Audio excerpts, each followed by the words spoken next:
I'd like to express my joy at having a third opportunity to speak with you. The first time we spoke about how one studies Buddhism. The first time. The second time we spoke about how one practices the Dhamma.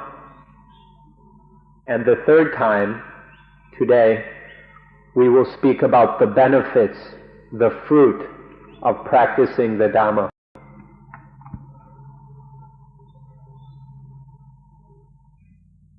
When we speak about the benefits of practicing the Dhamma, we can break this, we can divide it into two categories or two types of benefits. The first type of benefit is happiness, the freedom from problems. A life free of problems. The second type of benefit is be able to use that life in the most useful, in the most productive way, according to what we need. These two types of benefits can be summarized.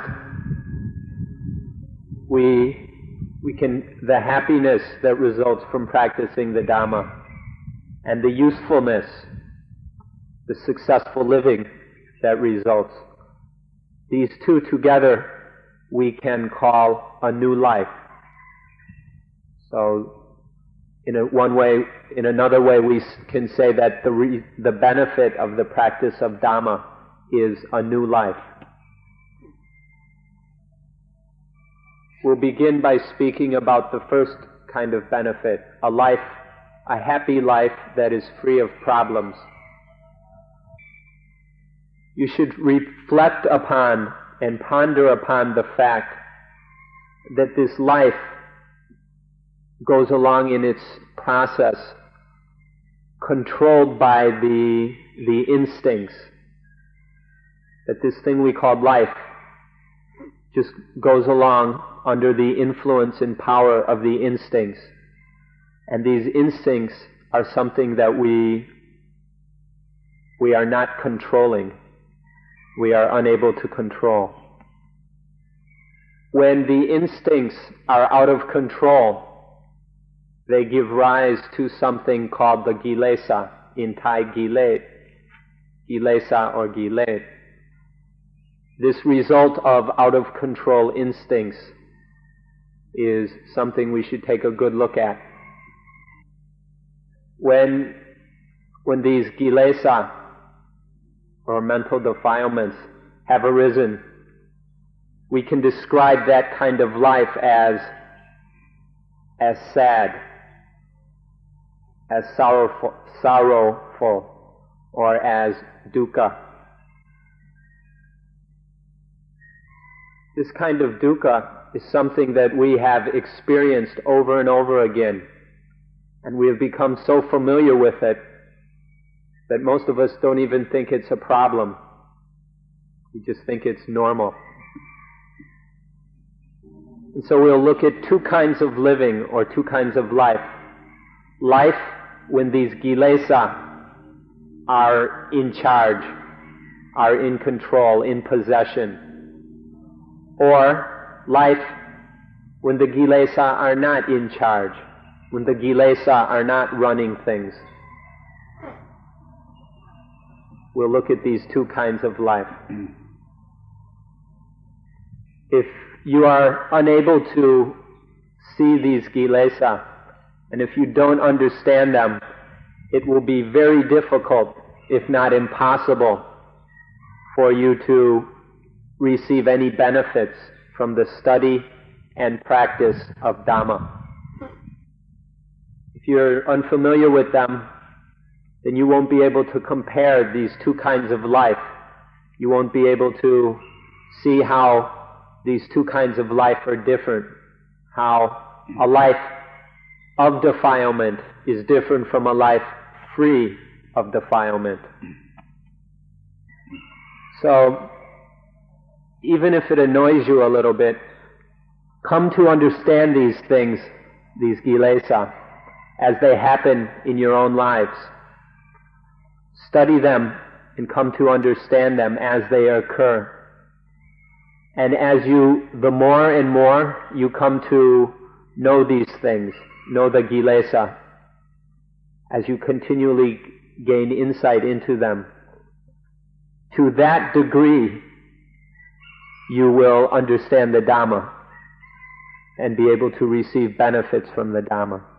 So, to the degree, to the level that you understand the kilesa, to that degree you will be able to understand and use Dhamma. The first kind of kilesa are something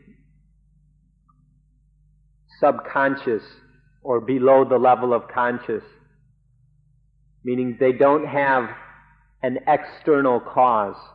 Nothing external causes them. This kind of kilesa is called nivarana in Pali or niwan in Thai. The usual English translation is hindrances, but the Pali word nivarana is a useful word to remember. The word nivarana means to hinder or to obstruct, to separate, to keep away. Meaning that these kinds of kilesa, these kind of kilesa keeps the mind away from a state of coolness, calmness, and peacefulness. They obstruct the mind becoming peaceful, calm, and cool. Whenever the mind is not in a cool, calm state that we might call blissful or whatever you prefer, when the mind is not in a state of bliss, then if you look closely, you will see that the mind is being bothered and pestered by the nivarana.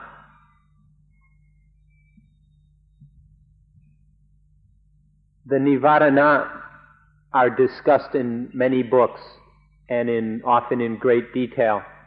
Today we won't have time to go into that kind of detail, so you are recommended to study these things from some good books on the subject, because it's an important thing to understand. Today we'll just talk about the essential points.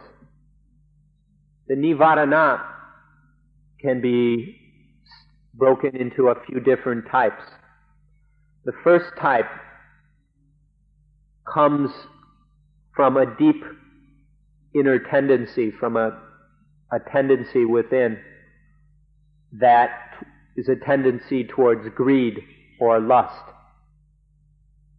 This tendency is dominated by sexual desire and by sexual feelings, sexual type of things. I can't think of the right word. And so, if you examine the mind, when it is in a state of lust or greed, when lust and greed are preventing the mind from being in a clear, happy, calm, blissful state, if you look closely, you will see that these kind of nivarana, hindrances, are rooted in sexual feeling, in sexual appetite. The next important point about the nivarana is that they are not caused by external things. They do not have external causes.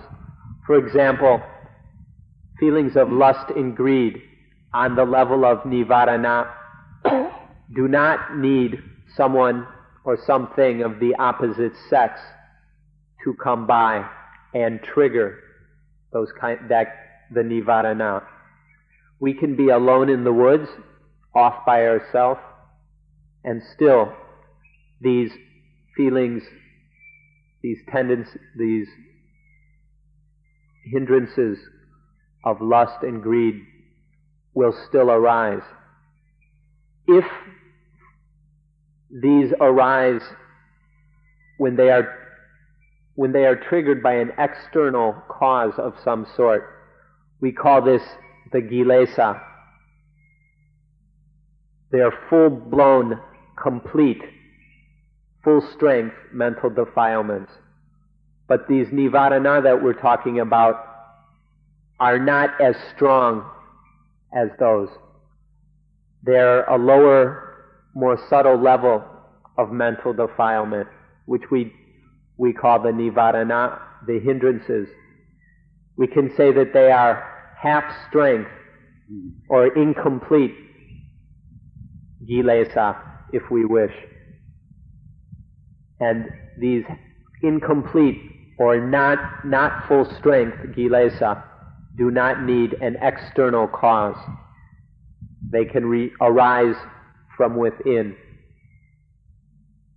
Just because these nivarana are not full strength kilesa, just because they are not complete mental defilements, doesn't mean that they're not something worthy or worth your taking a look at. Take a good look at these and see how much that they annoy us, how much they bother and pester us throughout every day, throughout our lives. Take a good look at these things. For instance, the sensual desire we've already been talking about. See how it interferes with a cool, calm, peaceful, happy life. For example, when you're trying to write a letter, a task as simple as writing a letter, and you can't do it because your mind is full of desire towards all kinds of other things, or even desire with not a direct object. It's not necessarily a strong, powerful desire, just a small little desire bothering the mind constantly. It's not like a tiger that's going to just kill the mind. It's just mosquitoes and fleas buzzing around and pestering it all the time. So take a look at these nivarana and see that just because they're not very powerful, they still cause a lot of trouble and are worth our attention. The second type of nivarana is in Pali Payabhata, which is being unsatisfied with, being not contented with things, or being a feeling of ill will towards things. We can have this lack of content with everything. Sometimes we will think of things just so we can be unsatisfied with them. For no other reason, we'll just dredge these things up to feed our discontent. And also we will often be unable to be content with ourselves. So this lack of contentment, or this ill will, payabhata, something which is obstructing and bothering the mind. It leads to uneasiness and confusion. And so take a good look at this and see how much it's bothering you in your daily life, in whatever activity you're doing, whether you're sitting, walking, listening, working, eating. come to see how this bothers you in your daily life. If there is a direct cause of this non-contentedness, this ill will, then we would call that kind of ill will, which has a direct cause, which is directly aimed at something. We call this kilesa, mental defilement. But if it's just arising from within, without an external cause, then we call it nivarana. The nivarana that arises from within, it comes from tendencies which have been deposited through our familiarity with the kilesa. As the kilesa happen over and over again, in this case as we feel ill will or non-contentment, discontent towards others, ourselves, and specific things, as this goes on and on, each time deposits a little something, and these deposits build up.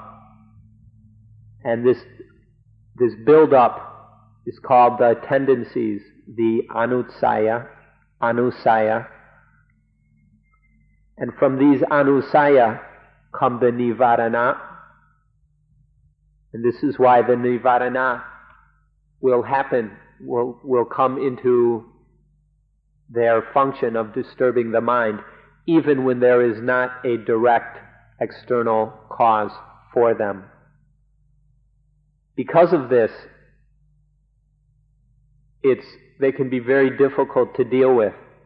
The kilesa will generally have a specific external cause which we can pinpoint. But these nivarana are not so clear-cut in where they're coming from. And so, this is why we need to look at them. Because they're more subtle, and they're arising from within. Nonetheless, they bother and pester and disturb the mind constantly. So we need to observe them while they're happening and while they're coming into existence, so that we can begin to deal with them.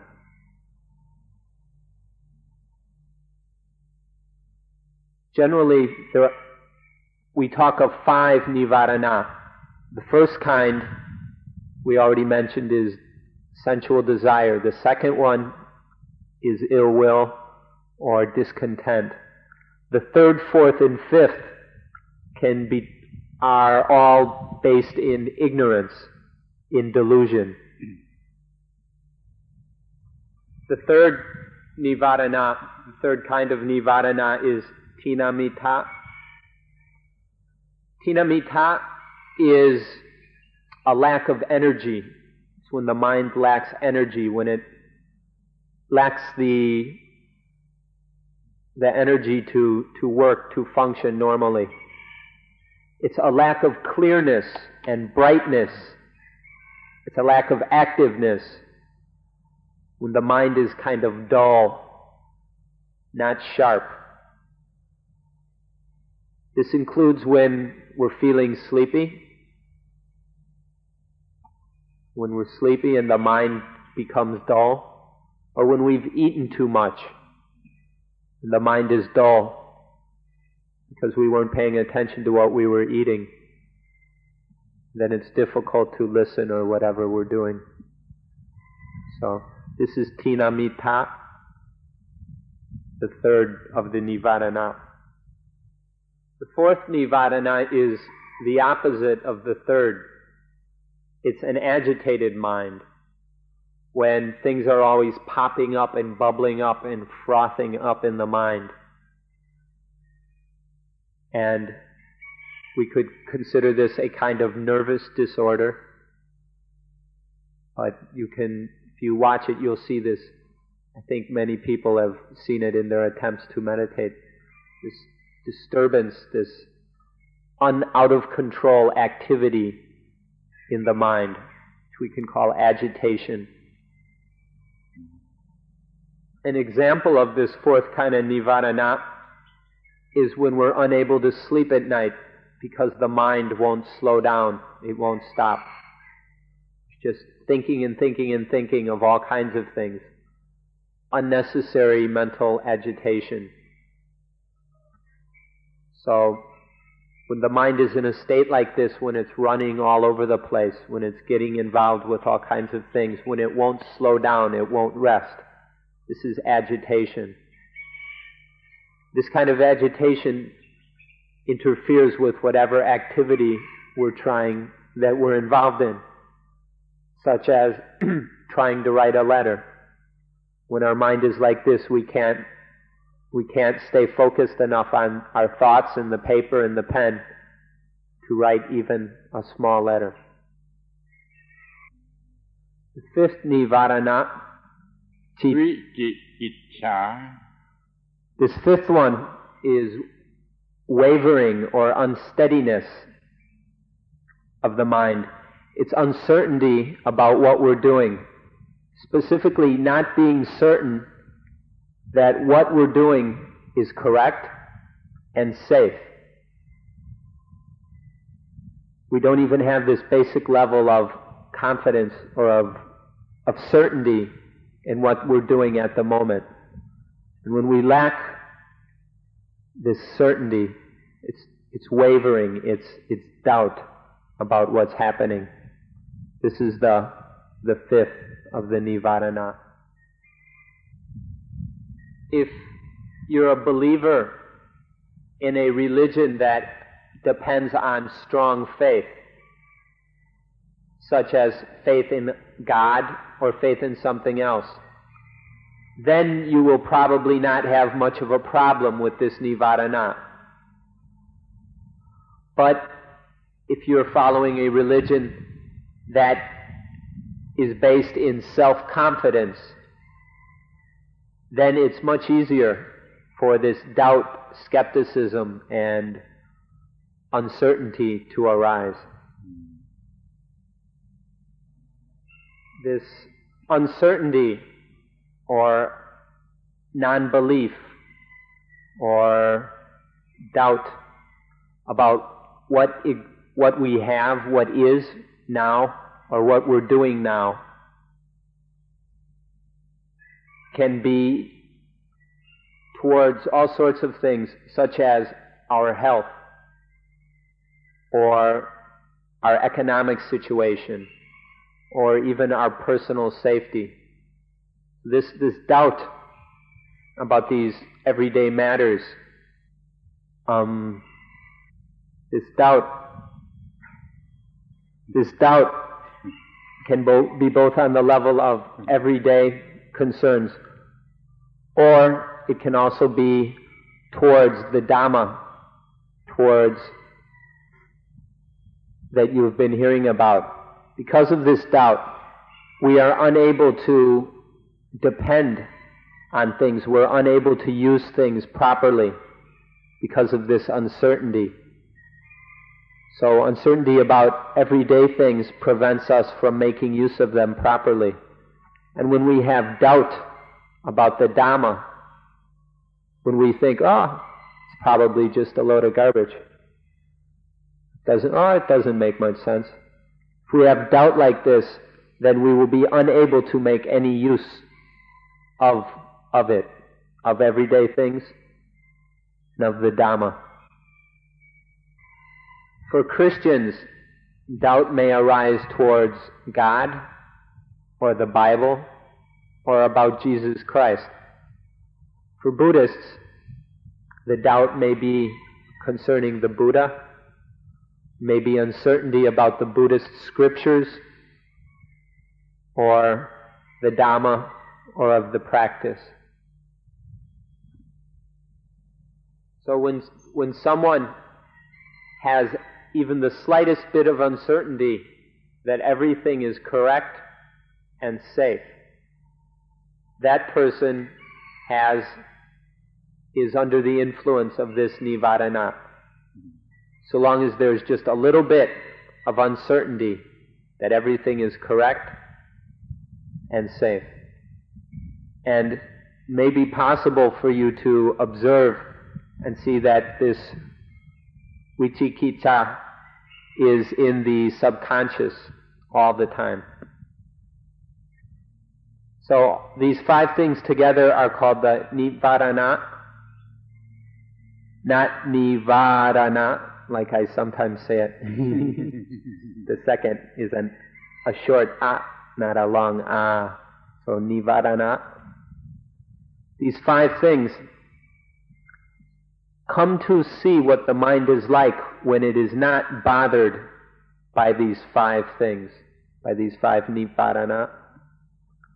Come to study the mind when it is free of these hindrances, of these obstacles. And when you've had a look at this mind that is free of the nivarana, then think about it. Can we call a life like this new life? Would it be appropriate to say that when the mind is free of the nivarana, that is a new life? It's worth thinking about. So now we have to talk about the kilesa, the fully developed mental defilements. When they're only half formed, half developed, we call them nivarana. But when they're fully developed, we call them the kilesa. So now we need to look at them to be able to understand this whole discussion of mental defilement. We may not be able to see the subtleties, the finer side of these kilesa, but it is very easy to see their symptoms, to see the influence that the kilesa have on the mind, and the symptoms that they give off, that we can experience very, very easily, and which we can know, and we can know very clearly.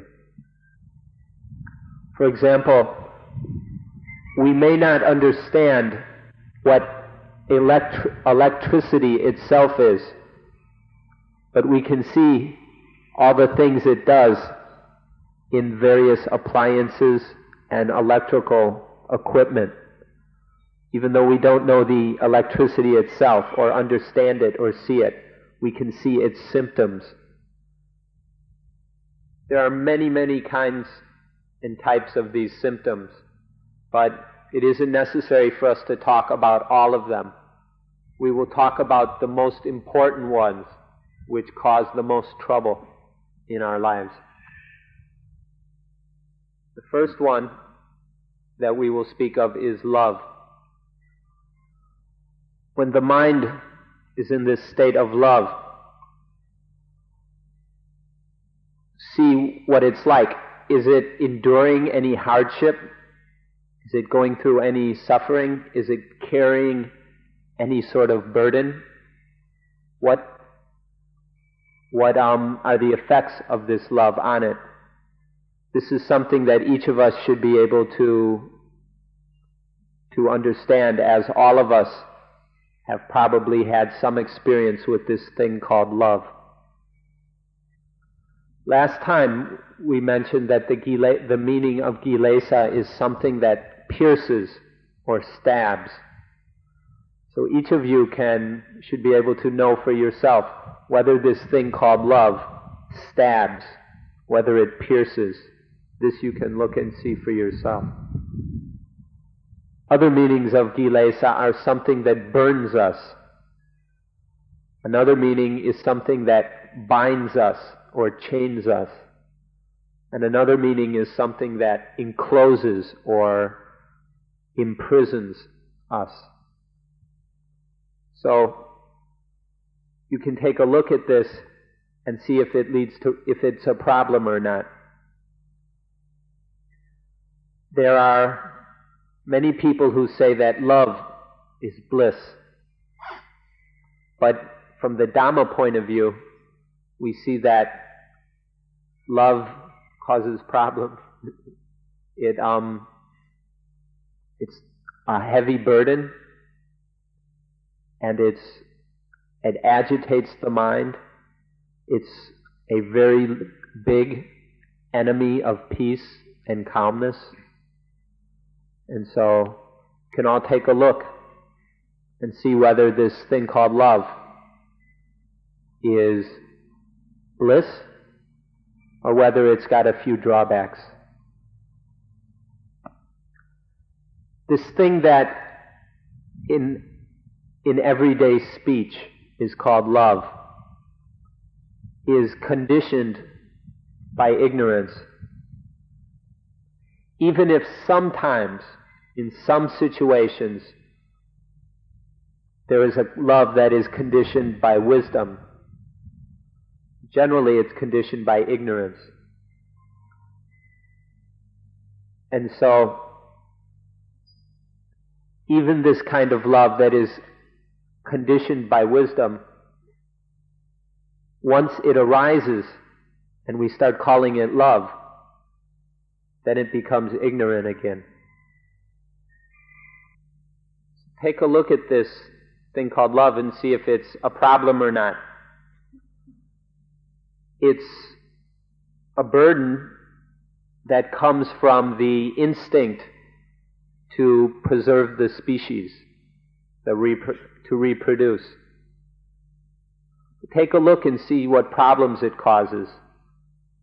Are there things that it forces us to endure? Is it a burden? And see how much of an obstacle this is to peace, to calmness, to tranquility. Even the kind of love which is non-sexual, such as love for our children or love for our parents, even this kind of love causes problems. It gets in the way of peacefulness, of tranquility. What is worth considering is if we do everything as if we loved, as if we were doing it with love, but we're not doing it with love. Is this possible? Can it be done? To act as if we were acting with love, but to not have this defilement of love interfering with peace and tranquility. In Dhamma, we talk about kinds of love also, such as metta, loving kindness or friendliness, and karuna, compassion. But these two, metta and karuna, must be correct. They're not correct, they're just a kilesa, a defilement.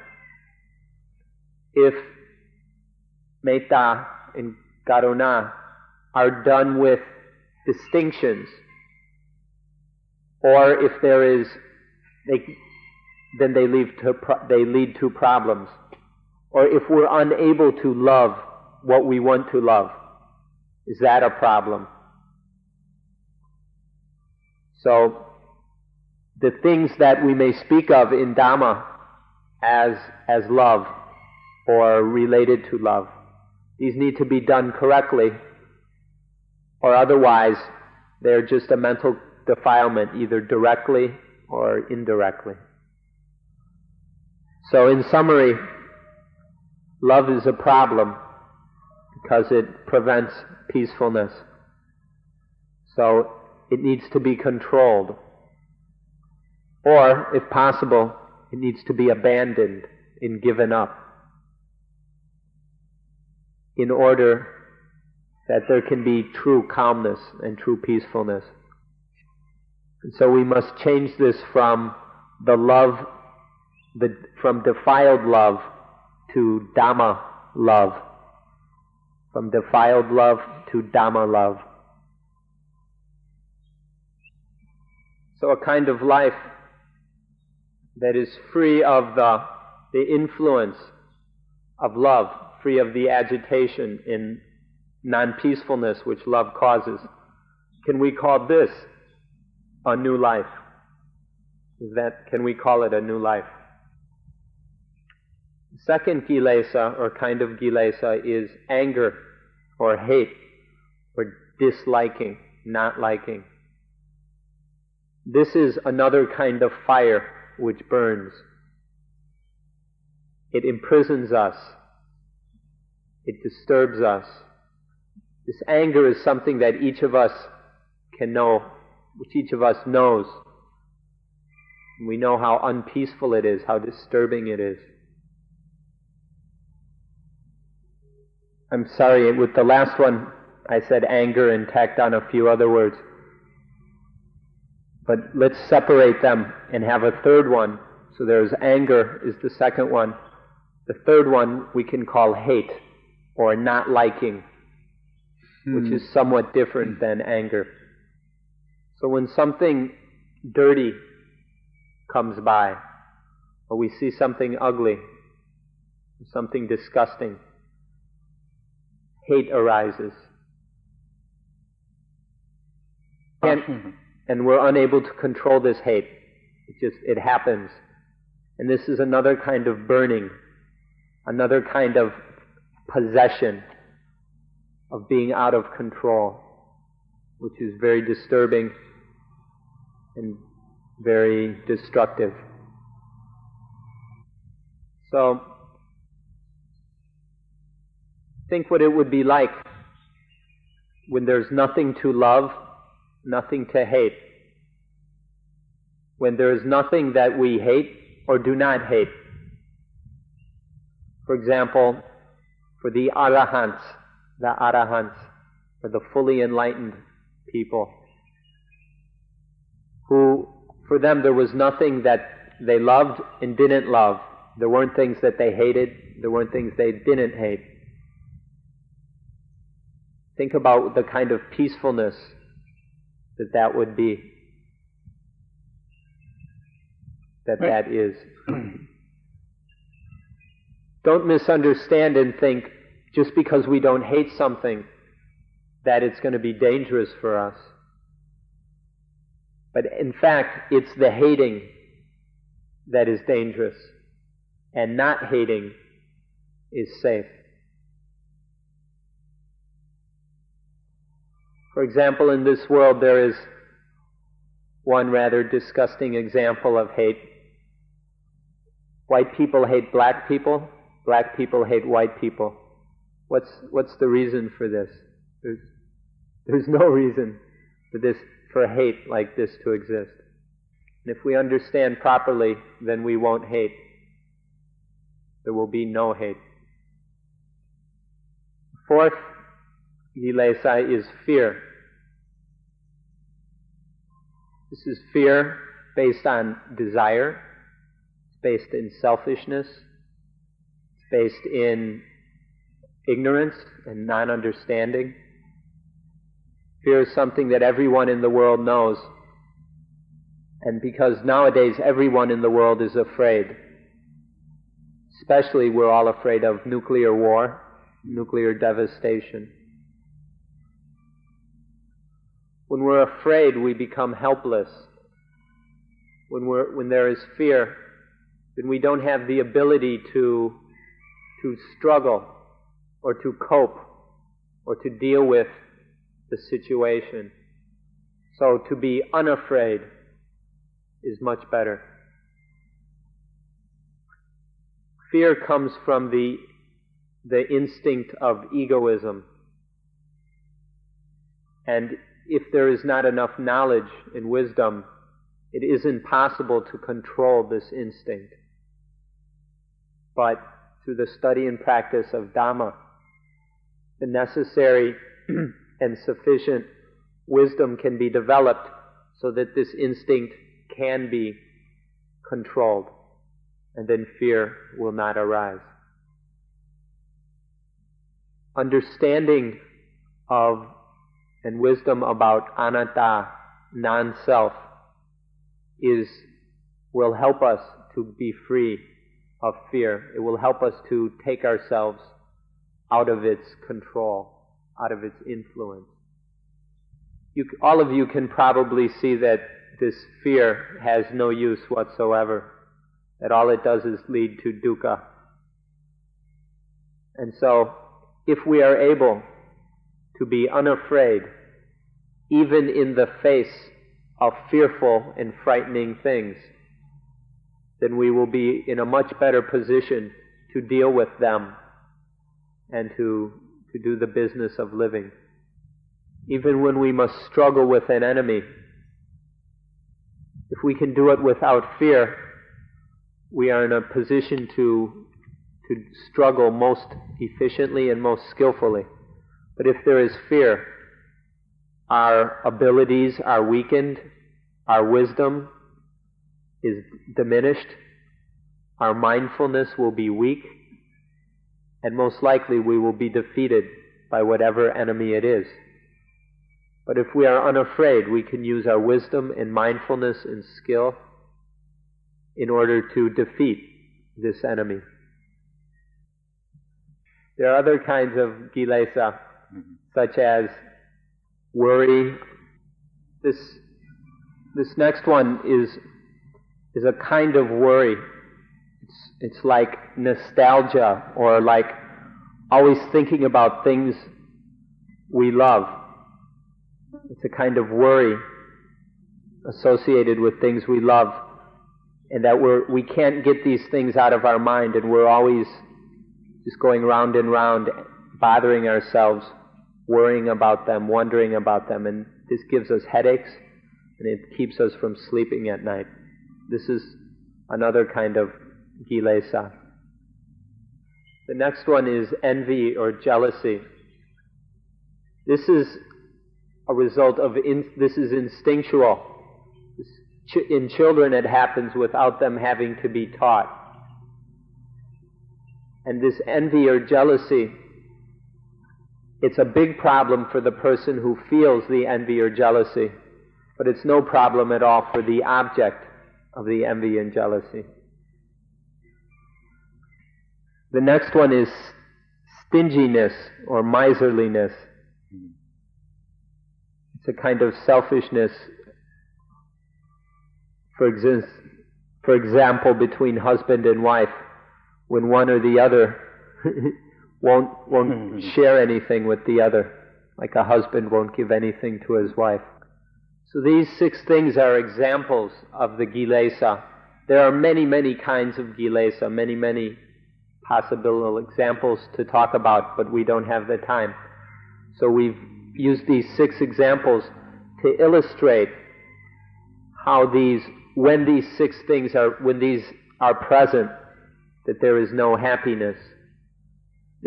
Which also illustrates that when there are none of these defilements, then there will be happiness.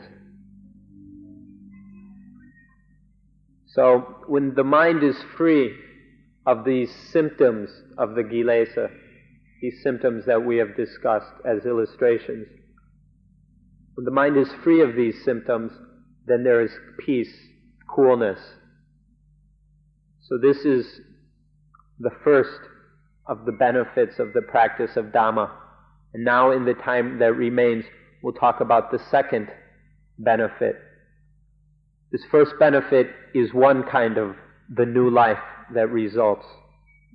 Now we'll talk about the second kind of new life that arises with being able to use life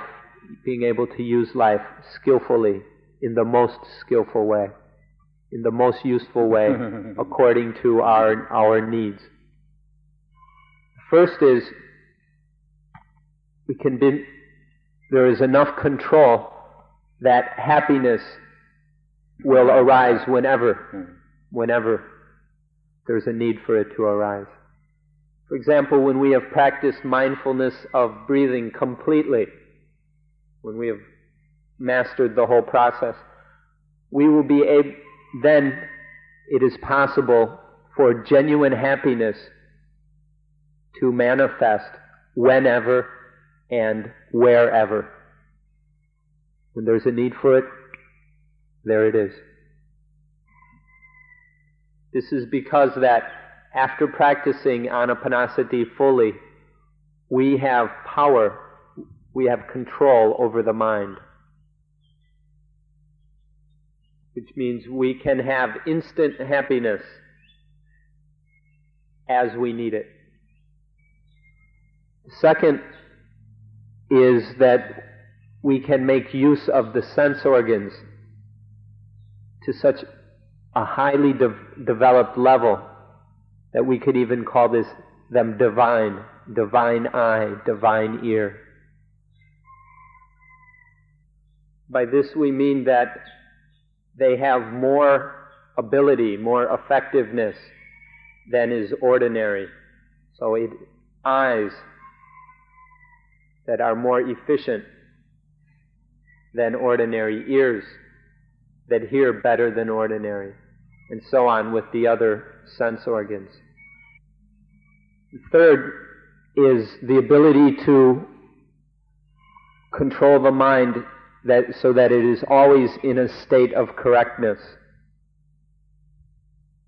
This kind of control that we're talking about comes in three kinds. Control of the feelings, the vedana, control of perceptions, sanya, and control of thought, vitaka. So by controlling these things, the feelings can be controlled so that they don't lead to dukkha. Perceptions can be controlled. They can be stopped when necessary, or they can be controlled so that they don't give rise to dukkha, so that there is no misperception or wrong perception. And the same with thinking.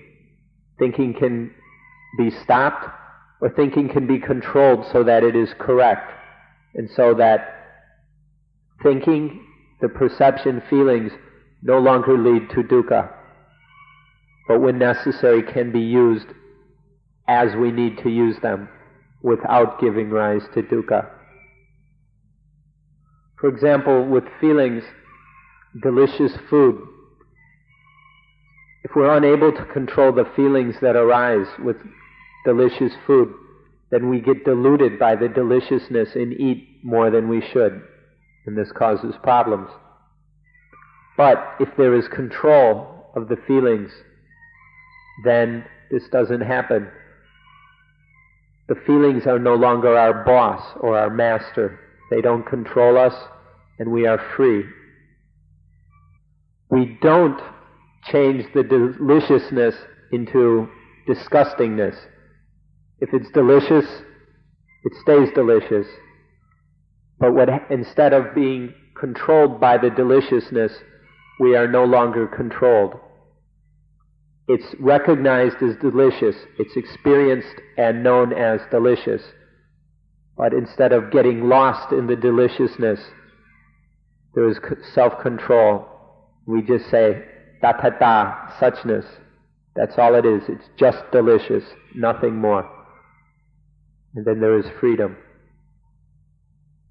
It's very, very easy to see in the world today that people are really going crazy about deliciousness, spending lots of time making things that excite the desire, making things that are delicious just for the sake of their deliciousness.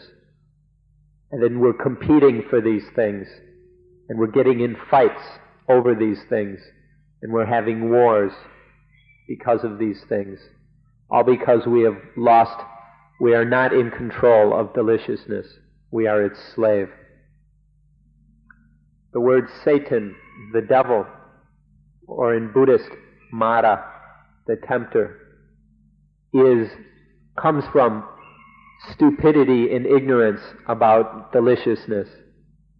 This is what Satan is. So first we talked about controlling the feelings. Now we'll talk about controlling perceptions. This thing called perception. If in the past we had a poor memory, with this kind of control, we'll have a good memory. And we won't go around misperceiving things. We won't be making distinctions or labeling that causes problems. For example, we'll be free of the distinguishing, the perceiving of things as male and female. And we no longer distinguish when we no longer perceive things as male and female. then we will be free of the problem and the problems that arise out of maleness and femaleness. The last one of these is controlling the kilesa, which is the same as controlling dukkha, controlling the attachments. If upadana can be controlled, upadana is the Pali word for attachment. This can be controlled, then the concept of I will not arise. Without this concept of I, there will be no kilesas. So by controlling upadana, then the kilesa are controlled. When the kilesa are controlled, then dukkha does not arise. So the third of these kinds of control is the control of upadana, of attachment, which controls dukkha. So when we talk about being able to use life, we've got these different ways. First is the ability to be happy whenever it's needed. There's the sense organs, eyes, ears, nose, tongue, body, and mind, can be much more effective, it has much stronger ability. The third is control of the feelings, perceptions, and thought, so that they don't give rise to dukkha. And the last is controlling upadana, attachment, so that dukkha does not arise. With these kinds of control, with these abilities, then we can use things, we can use life in a much more skillful way, in a way that can accomplish whatever we need to accomplish. If you look at this, you'll see that this is the highest kind of new life. This is the new life in its complete meaning. It's the supreme kind of new life. This is what you will receive from using Dhamma in the right way, from using Dhamma successfully. The first topic was the study of Dhamma. The second one was the practice of Dhamma. And today, the results that arise from the practice of Dhamma. So take a look at these. Take a look at these results, these benefits that will happen with the practice of Dhamma, and see whether or not they're worth the practice. And so finally, I'd like to show my joy and happiness at the activity and the action and that each of you have undertaken in beginning to study and practice and receive the benefit of Dhamma. And finally, thank you. Thank you, each and every one of you, for coming to this place. Thank you for making use of it. Thank you for helping to make Suan Mok a useful and beneficial place. You don't have to thank us, just allow us to thank you. And we would like to close the meeting on that note. Thank you.